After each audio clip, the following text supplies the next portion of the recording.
ଆଜି ତ ଦୀପାବଳି ଯାଉଛି ବଜାରକୁ କିଛି ସବୁଠୁ ବଡ଼ ବମ୍ କିଣିକି ଆଣିବି। ଯାଉଛି ରଘୁଆକୁ ଡାକିବି।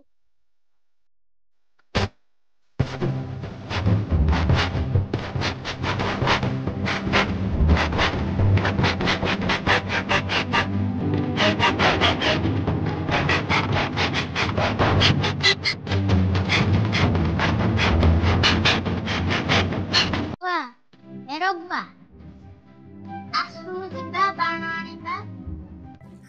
କହିଲେ ଏତେ ଜୋରରେ କଣ ପାନ କଥା କହୁଛୁ? ଗଲା ବର୍ଷ ଗଲା ପାନ ଫୁଟେଇବାକୁ ମନା କଲା ହେଇଥିଲା, ହାତ ଫୁଲି ଯାଇଥିଲା। ହଉ ହଉ ଏଇ ଶୁଣିଲା, ଚାଲ ଚାଲ ଚାଲେ ଯିବା ଚାଲେ।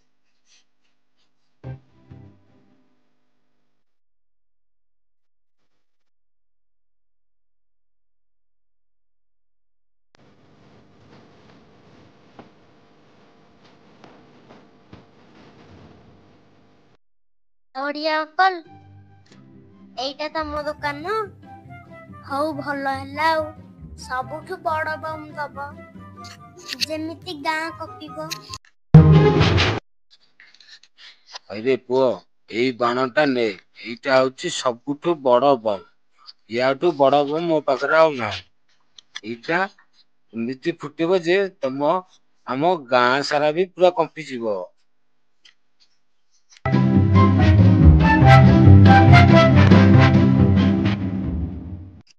ଅରେ ସେରେ ଜରିରେ କଣ ନେଇକି ଯାଉଛୁ?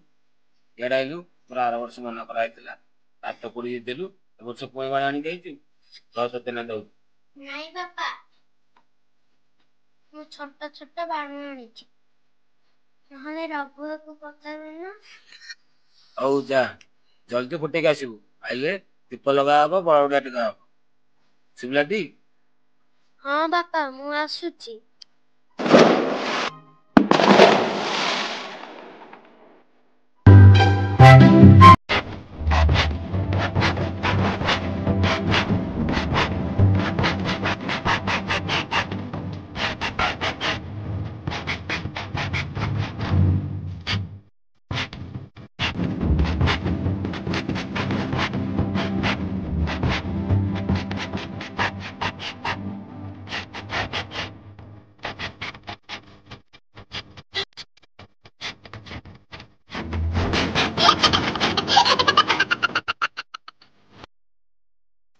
କହିଲେ ଆଜି ବି ତୋ ପାଇଁ ମୁଁ ମାଲ ଖାଇବି, ତୁ ତ ଯାହା ମାଲ ଖାଇବୁ।